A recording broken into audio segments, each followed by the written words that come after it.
All right. You want me to get started, Maria? We're about 6 minutes early, Oh, okay. Jerry, by my clock. Um, what time are you showing?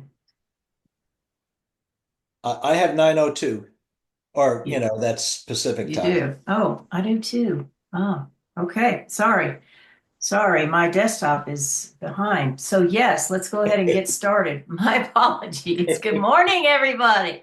This is Maria Feet, and I'm behind in my timing. So I'm just going to turn it right over to Jerry. We've got some cool things for you to see today, and I really hope that you'll consider passing these on to specific faculty that are ready to step up their game a little bit. Jerry, go ahead. Thanks, Maria, and hello, everyone. It's great to be part of the team here. With Maria and Rick, Skills Commons, and Andy joining with Feith and the cast members, and I see Gerard's here too from Durango Works. Um, just we all work together to think through how we can support you in what you're doing in Ohio. And today's topic. It was headlined as e-portfolios, and that's going to be the outcome that we're going to focus in on.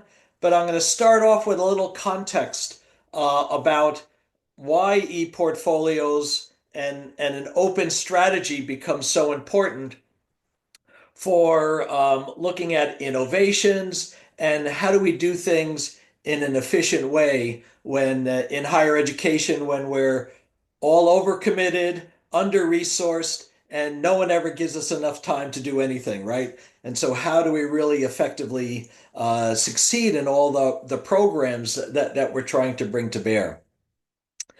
So one of the things, and this is a little bit of a SWOT analysis about collaboration, because if you remember, we asked you to do the collaborative laboratory proposals, right? The collabs, and you say, well, what the heck is collaborative about here? Why are we using that? And some of this is all around when you can collaborate work gets done that you don't have to do because someone else is doing it for you, right? So collaboration brings that a lot of benefits. It also costs get paid that you don't have to cover. So if Maria's doing stuff for me as a collaborator, then she's taking care of it and I don't. So these are all the positive things. And if Rick has expertise that I don't have, then I can engage that and have it contribute to the project when I don't have to go and then take training to figure all this out. And then the other aspect is around scheduling. That when you have multiple people working in parallel, so if Gerard is doing some stuff around partnership development, then he can do that while I'm doing some training, right? So all these things about collaboration really bring some important strengths and opportunities for us to get things. And when you're thinking in Ohio, when you're trying to advance the advanced manufacturing initiative, there's so many things going on in collaboration among institutions and among faculty and among staff on your campus can really produce some important benefits. Now, as we've all experienced in higher education, there are some weaknesses and threats, right? That's the other part of the SWOT part, is that kind of coordination of all the work from separate people requires extra work to facilitate an effective communication. And the costs of coordination, oh, we have to have another meeting, we have to have a committee, we have to do this, adds to the overhead and doesn't always directly produce outcomes, but it's part of the cost, right? And then you have expertise and authority about managing the coordination. Sometimes you have people working, but who's really taking control and directing and managing and sometimes project management skills isn't always inherently available within higher education. And finally, when you have so many people going on doing things, coordination of schedules can be a little bit challenging, and you really need effective project management. So how do we leverage the strengths of collaboration and minimize the weaknesses?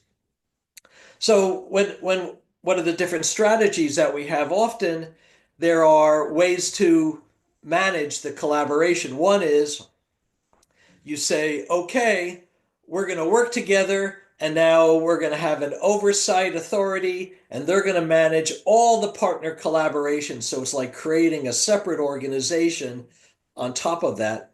Now, the problems around this strategy is that complex systems in which higher education is never have a single point of control, that there are always multiple influences that are affecting this system that you have to work in higher education. To think that anybody can manage all elements of an educational program without other factors coming in is going to be disappointed, right? So when you think about, okay, now we're going to take a single point and try to control everything, you're just going to set yourself up for challenges.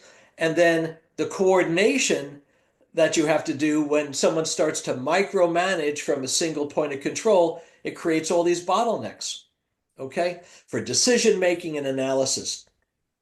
Now, the reason I'm giving this context for, okay, how collaborations is so important and how do we manage it effectively is to talk about ways of collaborating by opening or making available all the work and sharing those resources, sharing those materials, sharing the practices in a more open manner rather than in a controlled manner. So, an open culture really is about how do you leverage existing partners' expertise and authority to manage your own stuff, but share your knowledge and your progress in a timely manner. So one of the things we've talked about is, and I'll talk a little bit more about the collabs and what we're doing is by sharing this knowledge in a timely and transparent manner.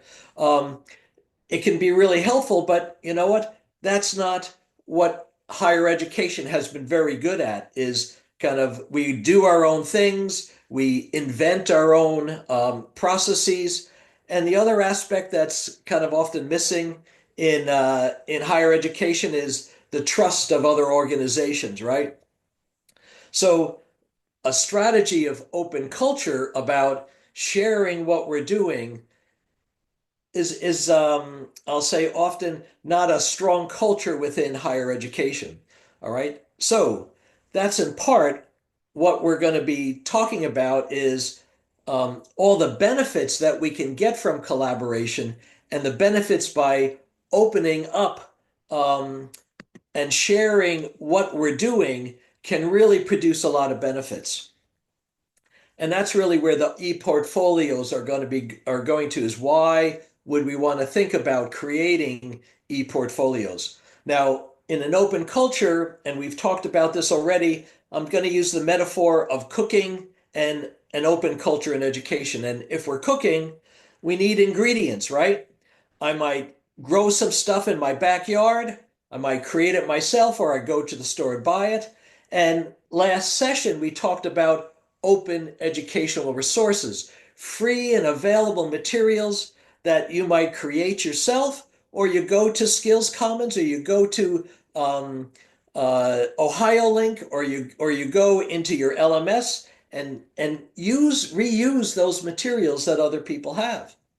Now, ingredients are great if you're cooking, but if you don't have the recipes on how to do it, how to mix the vegetables and how to fry up the fish or whatever you're doing, right?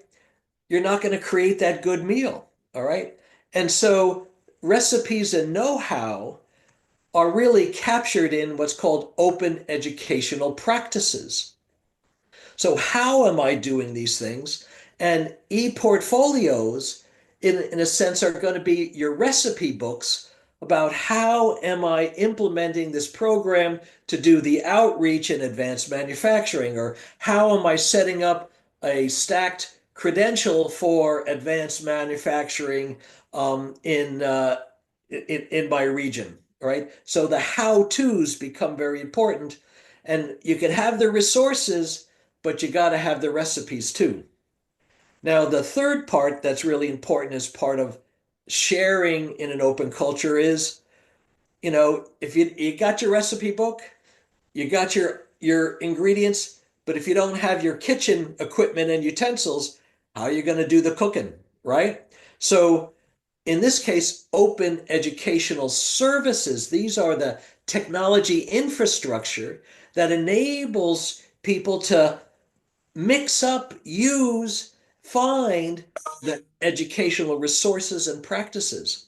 And in part, what those are in our environment, if you're on campus, a a library, right, is one of those tools for sharing and finding materials. Your LMS can be a tool for integrating and mixing and presenting materials. Or there's lots of technologies that help you do that. And in fact, AI is one of those new open educational services where you can go to ChatGPT, put in some stuff, put in your ingredients, your prompts, and help mix some stuff out. So just trying to use that analogy to really help you understand this an open culture strategy that can create collaboration without all the negative overhead that you have. So what we've done so far with your collaborative lab proposals that you now have, if you want to look at other people's things. So I'm just quickly, we have that at a glance, and you can say, what is everyone doing? And are they doing things that are similar to me? So, over at Belmont Community College, looking at clean room certification, and maybe at Washington State, you might say, "Oh, that's a good idea," and now I can check out what Ed is doing over there, and maybe I can reuse, revise, remix, retain, and redistribute with open educational services. He might have some ingredients there. Okay, so that's the first thing that we've done is around the open educational services. Okay, and let me hang on one second. Let me get out my get back to the presentation. Here we go. Now, the next part, what we're doing is what are the implementation plans, right? And we're starting to build that collection for you too. And I'm showing you this is something that Jared at Washington State, he's putting together. He says, okay, I'm creating an academy for insert, and here's how he's doing it. He had a proposal, and now here's the oh, hang on, let me just get this. So now here's what he's actually doing. He has materials, he has websites, here's the schedule of classes.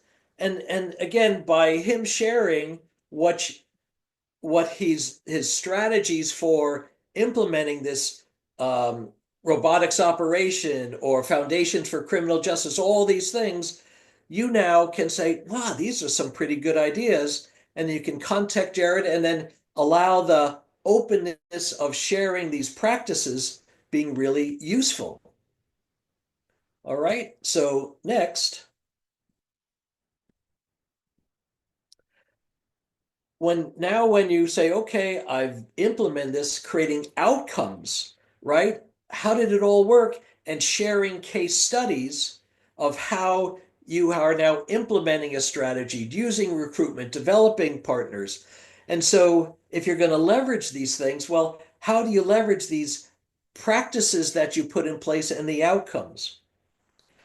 So what I'm trying to emphasize is why would you ever want to create these plans, create these e-portfolios, is that having a library of these open educational resources, practices, and services available 24/7, the big benefit is you get to use it when you need it, not when someone else is available, right? And that's what often collaboration, you have to set up the meeting and make sure you're there talking to each other. But using technology to open and make these things available really allows you to drive your program on your schedule. And then you can say what information you need Well, you can go look at the library and find these things. You can determine how you want to use it and customize it because of the way it works. And you can decide who you want to learn from. So, all these benefits for using an open culture and creating these e-portfolios, for example, has many benefits. Now, the challenge that we often have in higher education, and I've been around working in 40 years plus, is your do-it-yourself mindset, right? And by making things easily available in a library where we get to share becomes a mechanism to help you use what other people are using. So finally, hopefully that background's a little helpful in just saying, why the heck would we want to do e-portfolios? And it's because they capture the case studies, right? It helps you describe the recipes, how and why did I implement it, and what the outcomes are, how is it working? And you can use these for instructional processes, right? So if you're saying, okay, I want to implement UDL in my program, and you say, okay, here's what I did, and here's the benefits that I'm seeing from using UDL, project-based learning, supplemental instruction, whatever it might be, and making that as an open educational resource that captures the practices or the recipes for success or not, and the outcomes is really useful. And the other, you can use an e-portfolio for your CTE program strategies, whether it's around supporting career navigation or supporting partnership strategies or performing the outreach. Okay. So hopefully I'm providing you a background to say why e-portfolios are effective and can be part of your strategy for building that shared community of resources in Ohio among community colleges. Now, all the things I'm telling you to say, okay, Jerry, that sounds like a good story, but can it really work? And what I'm showing you here is as I mentioned before, I'm a recovering administrator from California State University.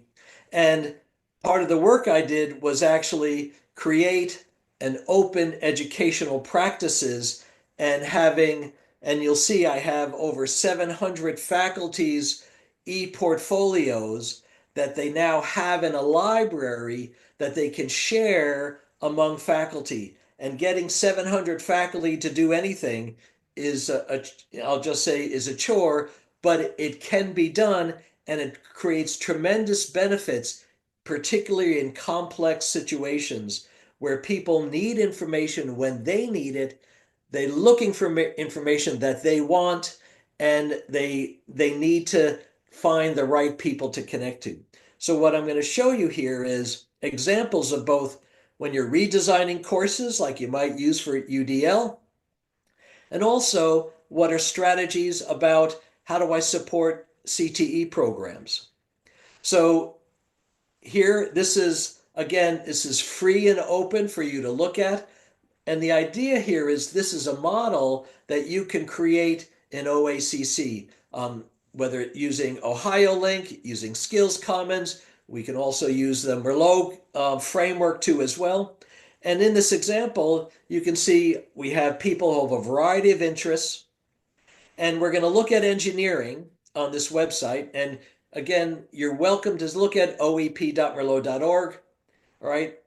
And here's an example of someone in engineering who said, how do I really bring active learning, project-based learning into a mechanical engineering, first year course 128 about heat transfer. And so in this story, you'll see there's a template that we've created for the faculty to kind of fill in the blanks, to give them guidance, to make it easy for them share their strategies. And some of the things that come out of this is to say, well, what was the impact? Again, creating these case studies so you can say, oh boy. So, and he had here, well, my traditional class, I had a pass rate, where 15% of people failed. And when I redesigned it, I now only had 2% of the people fail, right?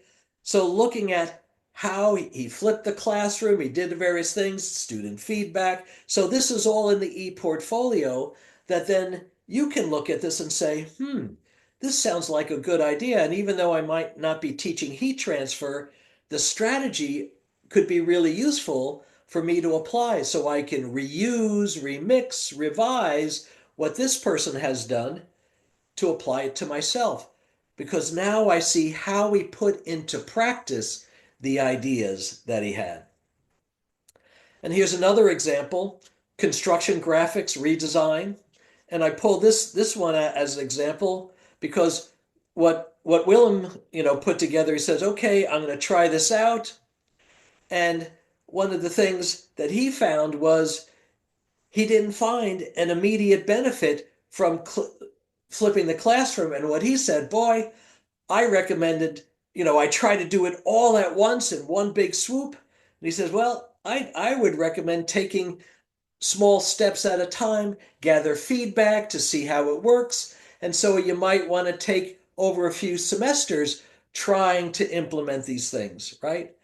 And all these ideas, the lessons learned about how to change the way you're teaching, if you can share the recipes, what works and doesn't work becomes very important for a community of people to help implement innovations effectively. Okay. So I hope that's helpful as examples of faculty sharing their practices about changing the way they've taught a course and capturing it as it's a resource about their practices that's in an e-portfolio. Now, other ways to create e-portfolios in Skills Commons, um, we've asked faculty, and I pull this one up, our good friend Bernie Goski from Lorain County Community College, talking about how do you implement programs and outreach for enabling students to really implement, whether it's an apprenticeship program in healthcare, or whether it's partnership programs, or whether it's career navigation. So we put together examples where we create some videos so you can hear, well, what did Bernie say? Or, oh, you know what? I want to do an apprenticeship program. Okay, what did Kay say? And learn from these practices, and then you have all these tools that are available. So, what the purpose of all this information here is to say for you to consider how e-portfolios that can help capture effective, innovative practices can be really useful. And there are many purposes that you have. It can, for your faculty, it helps capture their expertise and can support their retention, tenure, and promotion applications. And that's one of the reasons that we found in with our faculty in the Cal State system. And again, we had 23 campuses, 28,000 faculty in all different disciplines, and we were able to kind of, with a support process and tools to enable them, okay, the open educational services templates for people to create these e-portfolios with very simple tools, enabled a scalable process to work, and people really benefiting from sharing those practices. The other real benefit is that you can then provide tangible evidence of the impact of your innovations. Someone says, oh, I paid you money. Well, what happened? Well, e-portfolios can be used as good case studies, right, for sharing funding partners and to politicians about the impact that you're having. It also provides evidence for the skills acquired through certification and credentials. And importantly, it lays a foundation for an open culture of collaboration. And that has that's a long-term process, but it really over time can really strengthen the ability for everyone in the community to be successful. So with a library of these open educational practices, You can then reuse, revise, remix, retain. Remember, these are the value of an open educational resource so you can be more successful more efficiently. All right. Maria, before I go on, any questions that are popping up in chat or any No, comments? no, Jerry, I'm not seeing any, but please do not hesitate to either unmute or put your questions in the chat and we'll be sure to get them answered. Thank you. Okay. And I'll just if people want to say was that little kind of story background helpful before we get into the details of e-portfolios for OACC? And if you want to come off the mic, you're welcome to do that. Or if you want to just pop it in the chat, you can do that too.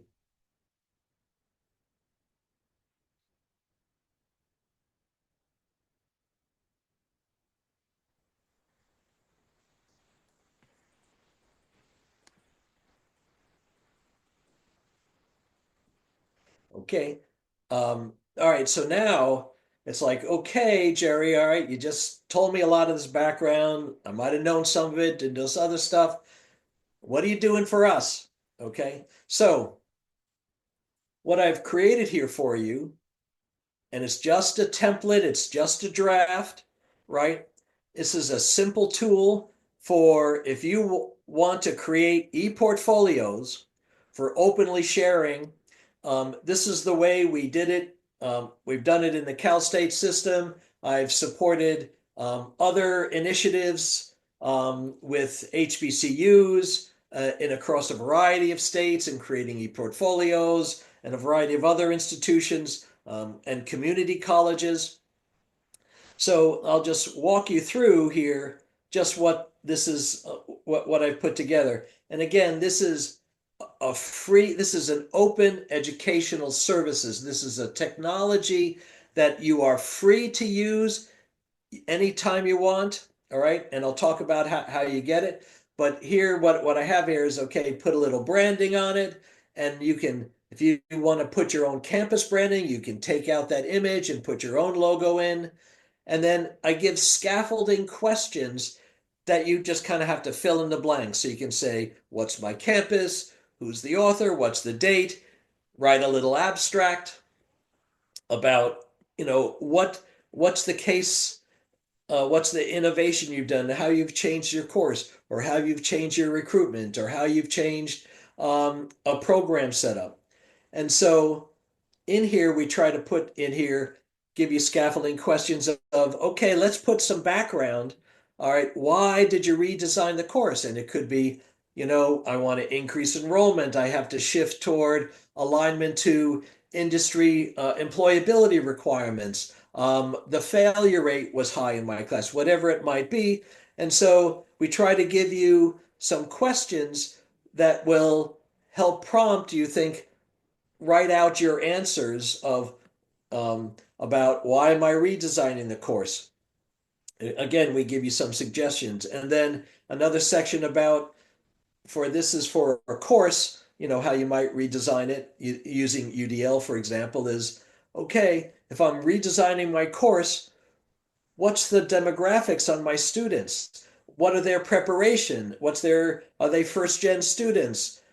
Things along those lines. And then also, how about you? About the instructors. Are the instructors, are you having multiple instructors teaching the same course across multiple sections? Are there things that could be really helpful about understanding the instructors and their preparation? And then you can say, okay, what did I redesign? What did I change? Did I use adaptive technologies? Etc. And then you all always have, am I meeting federal requirements around accessibility? Um, is this affordable? And is this going to be supporting of students, of the whole variety of students who were coming? And then another section around redesigning your course. What were the results? Was it effective? And any teaching tips?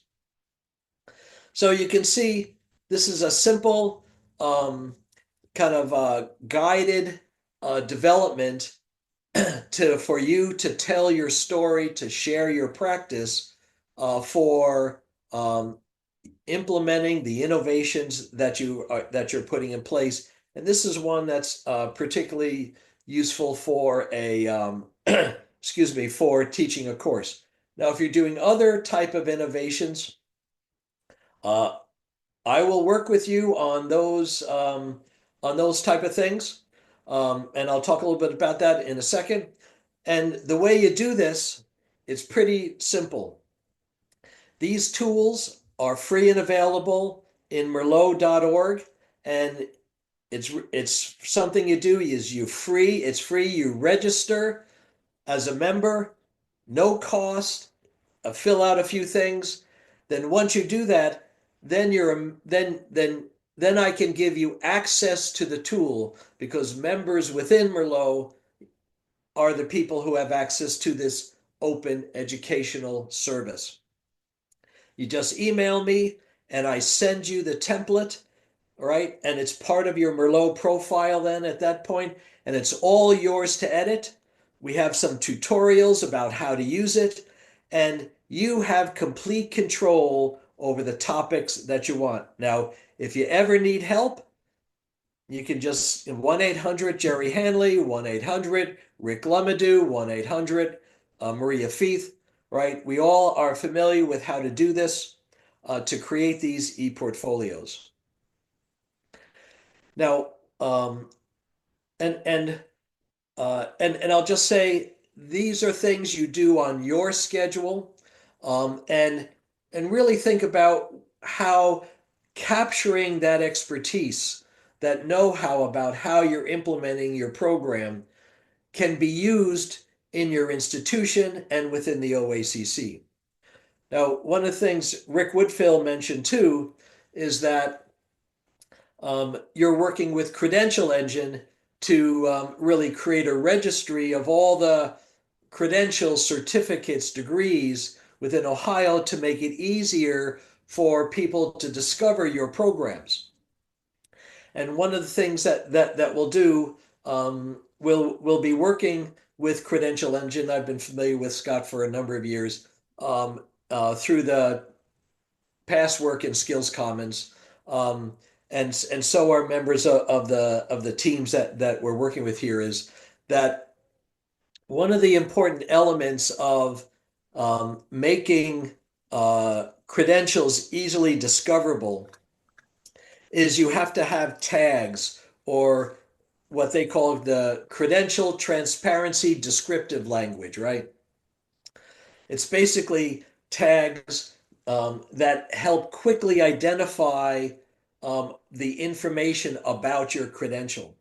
And what we'll do, and I ran this by Scott Cheney, the CEO of Credential Engine, and he thinks it will be a very useful idea, is in the e-portfolio, we'll put these standard topics that are important for descriptions in the e-portfolio so you won't have to figure out how to do this. It'll just be there, kind of fill in the blanks. We can give you guidelines. And then that scaffolding questions and guidelines will be aligned with the CTDL. And that will then make it easier for you to register your credential into the Credential Engine registry. Now, there's still lots of work to do on this stuff. So we'll work with you and OACC to really create that template for that e-portfolio that works for you. All right, so that's the story, of why we think e-portfolios can be helpful for you, the broader open educational strategy for supporting collaboration in a much more productive manner, and that's can then be used as a cultural strategy over time, and how e-portfolio tools that we've created can be leveraged by you, and we're here to support you. This is one of the menu of services that we can certainly support your use. So I'll stop yapping and comments, questions, ask for clarification, any feedback. And if you see, oh, this could be helpful, or you can say, Jerry, this isn't really going to help me. All that feedback is important for us, okay? So I'll stop sharing,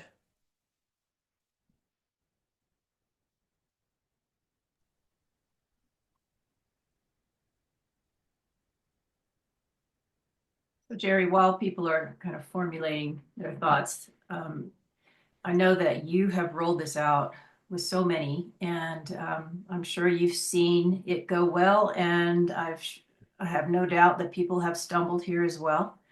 What are some of the ways in which faculty have been able to benefit almost immediately from uh, taking the time to develop these portfolios?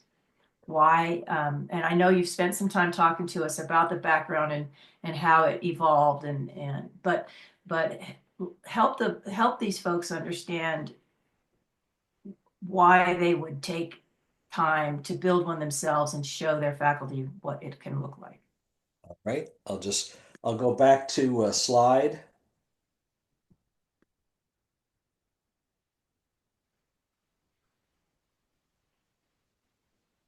right?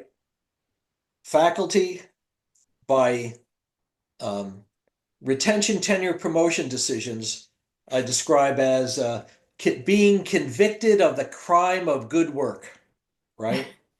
And if you don't have evidence of what you're doing, a RTP committee isn't going to give you credit for and recognize your expertise. So capturing your practices in an e-portfolio of how you're implementing innovations then becomes part of your retention, tenure, promotion file. All right. That's huge, Jerry. I mean, to consider using this as part of your evaluation is significant. And um, in order for faculty to start to see the benefit of it, those small little step wins are critical. And so having someone, campus coordinators, build the first one for your department will help them to see that, oh, maybe this isn't, it doesn't look like it was that big of a lift. I can probably get it done in an afternoon. And there are specific ways that I can use it, and I'm seeing how it's being used right before me on my own campus. So that's what we are promoting. Go ahead, Jerry. Right. And the second one is accountability has become um, a a requirement in higher education and accountable to your administrator, accountable to your funding partners, and accountable to politicians.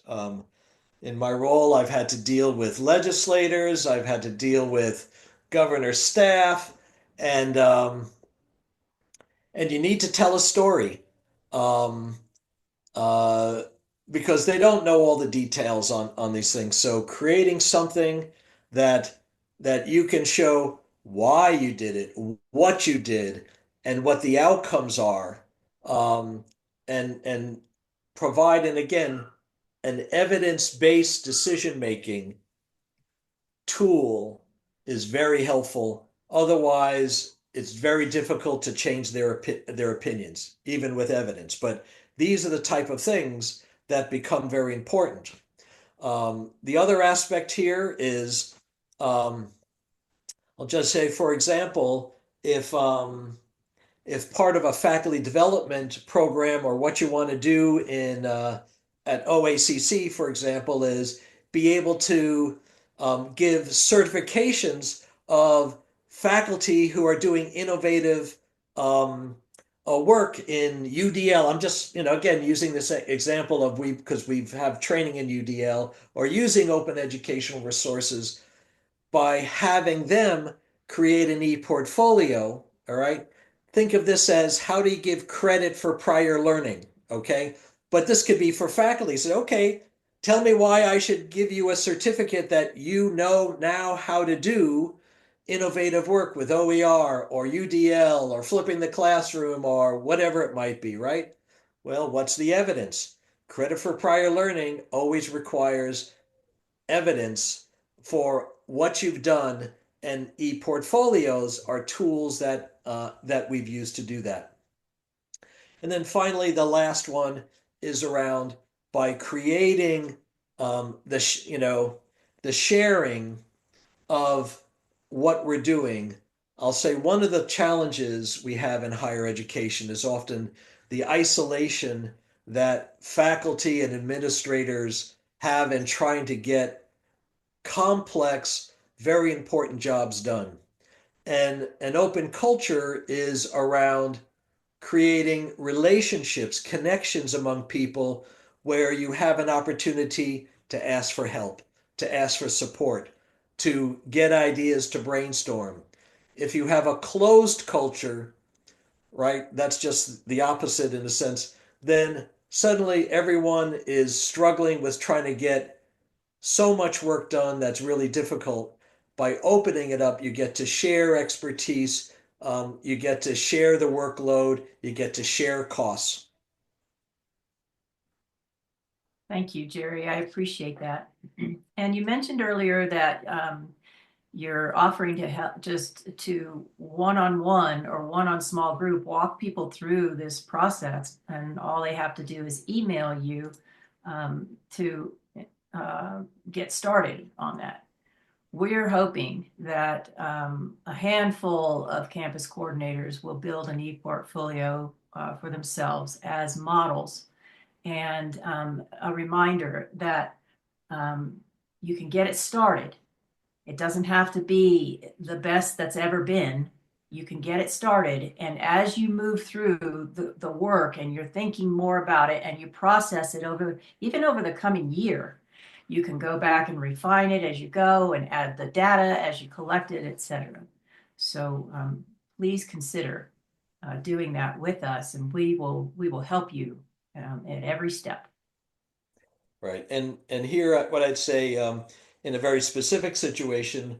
So when OACC and Rick and Crystal are trying to put together the next proposal to get more money out of the sources out there, having e-portfolios or having this evidence of what was accomplished by the initial funding can be really helpful to say, you've invested, here's the return on your investment, right? And do you want more of this?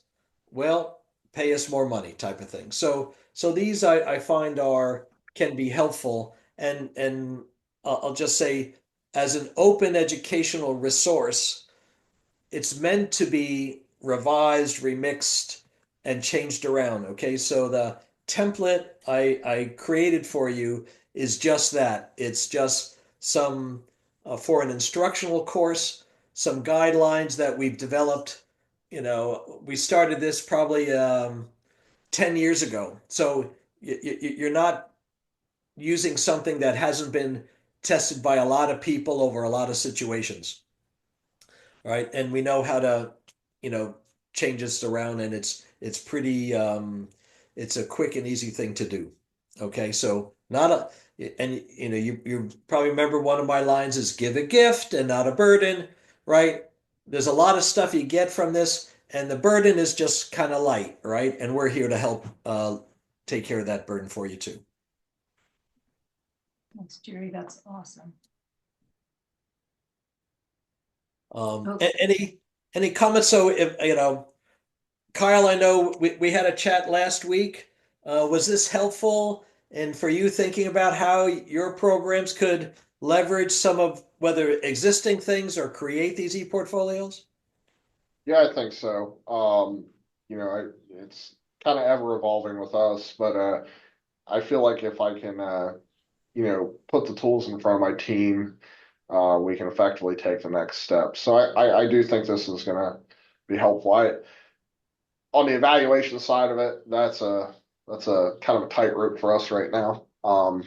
If you've been watching news cycles here Yeah, locally in Central Ohio, so probably not use it in the evaluation, but the overall organizing our content and providing it as a tool for our faculty, this is another tool in the toolbox. great. Yep, that's all it is. Just something else that if you need it, you can use it when you need it. All right. And Ed, if you don't mind me asking you what you think, because I've always appreciated your thoughts, and there are other people there too in there. Okay, sorry, I was on mute. But yeah, I'm certainly interested in looking into this. I'm not sure how deep we'll dive into this, but I'll share it with others and see where we can go. All right. Yep. Yeah, that's just getting started with little things, and I'll just say um, people don't need extra work that doesn't produce a benefit for them, right? So that's often you have to think about what's the key purpose that we have here, and yet maybe the other thing I want to just call out to Jared. Jared, thank you for sharing those materials about the Insert Academy. And everyone in your Google folder, there's a section about the collab implementation. And so Jared's materials are in there so you can see what he's doing.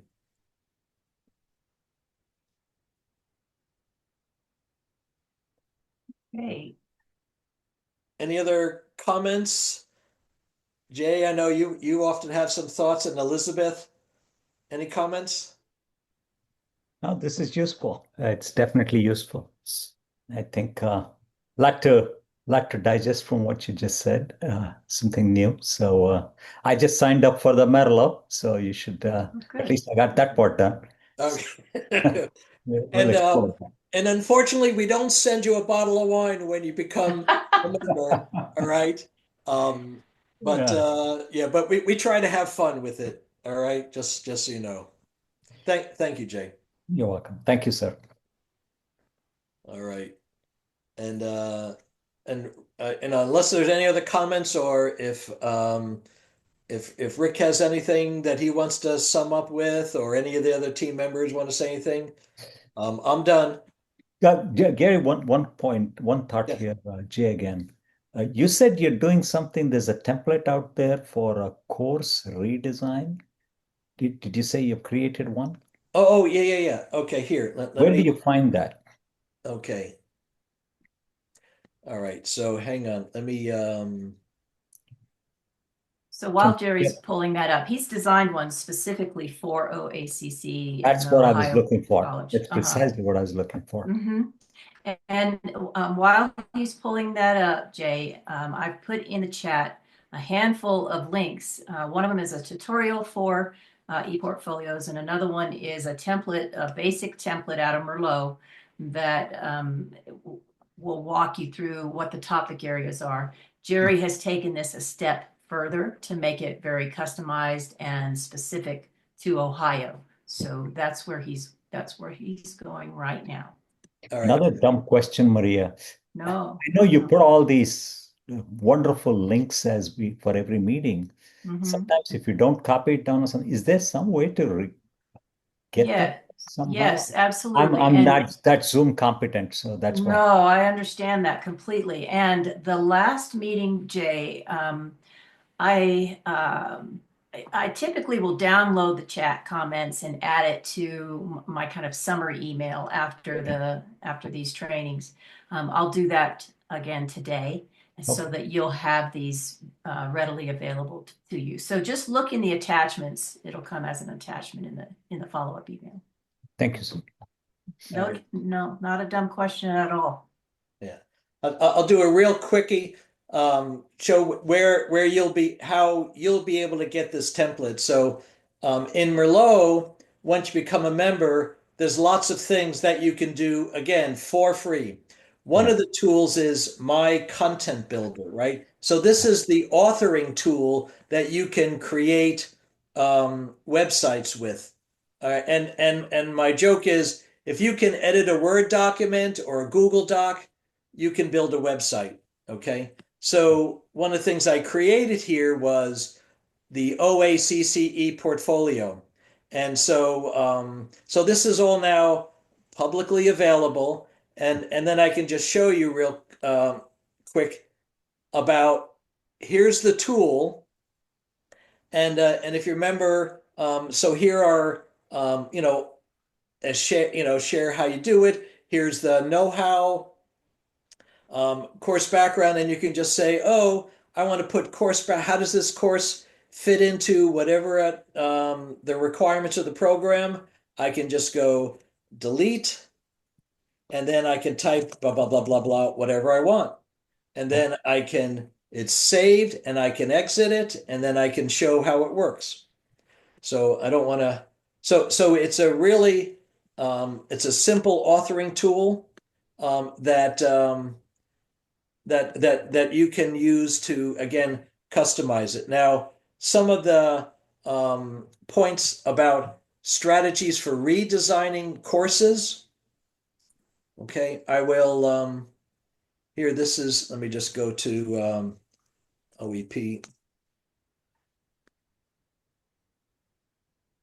So we had some money from the state to go through how to redesign courses. And here there's a whole there's an article that my staff put together around this. And we have here's other descriptions about how we do it. And then we have a variety of other information about the e-portfolios and redesign. And Jay, if you want me to talk through about how to go through a redesign process, it's a multi-step process. It's not something you do in a day type of thing. Sure. I'm happy to get on a call with you and work with you. What would work at your institution? Okay. Thank you so much. This is very helpful. At least I think I know where to find what you just showed me now. Okay. So Jerry, Elizabeth has her hand up. I think she has something to add. Yes, Elizabeth. You're muted. Thanks, Marie you. and Jerry. Yeah, I think this is super helpful. Something that came to my mind was we've actually been thinking of encouraging students even to develop e-portfolios, as they transition into industry, and even having instructors show them, hey, this is something we've done at this stage in our career, and kind of show them the value of it. I think on another level is kind of something that would be super useful too. So I think there's a lot of this just seems to be just the beginning, I think, but it could really kind of open doors into other areas where we can begin the portfolio, like with students, or even, a lot of my instructors do workforce training. So to be able to allow companies to see, what are the backgrounds of these instructors, what are the skills that they can bring to their employees, and because sometimes you just kind of throw these names out there, the instructor will be Joe Smith, but they don't really know anything about them or what, so it might help with some of that workforce development stuff as well. So yeah, thank you for putting this together, at least opening our eyes to what the possibilities are. Right. And Elizabeth, so in the Merlot community, we have over 200,000 people from around the world who are part of this. And you talk about students. So I'm just doing an advanced search. So we have 66,775 students who are members of Merlot. And they Awesome. participate. They do all type of things, right? And you can see, some are in corporations, some are in government, some of them, most of them are in education, things along those lines. And here are ones who have submitted content builders. So these people have they've used the tool to create a website in various ways, right? So just to show you your idea that you have, it's ready to go for you. And the other thing is that you don't have to worry about where to house all of these things. Merlot offers that for you, unless you choose to create that collection and put it elsewhere. But it's right here for you and housed for free. So I guess employers could access this too to see student backgrounds and Correct. Correct. Right. okay. So that this is my joke is so Merlot started in 1997, right?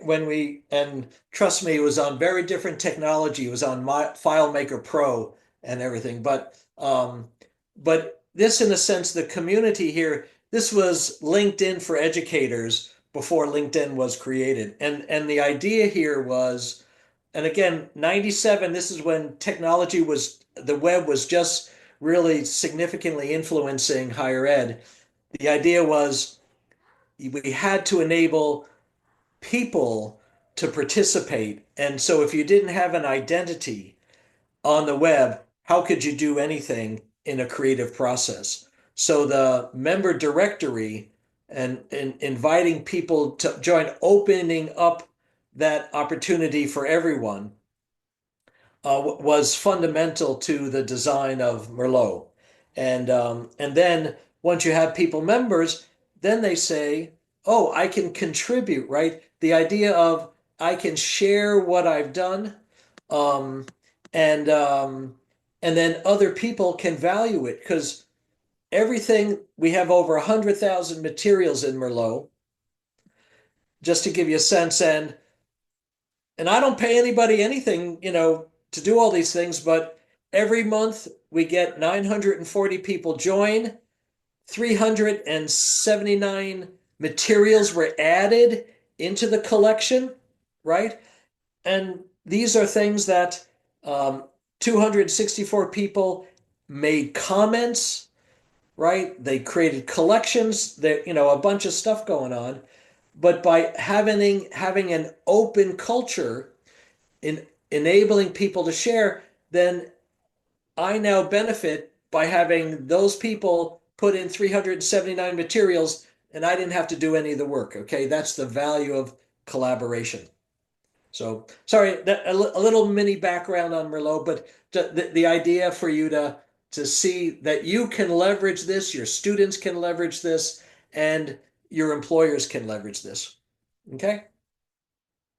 All right, and we're at the top of the hour, so I'll zip my lip for now. And if you have any questions, feel free always to email. Jerry, you're such a wealth of information and your experience and your kind delivery. We just appreciate you so much. Rick, you can stop the recording. And that's what we have for you today. Watch for a follow-up email, and we will make sure that you get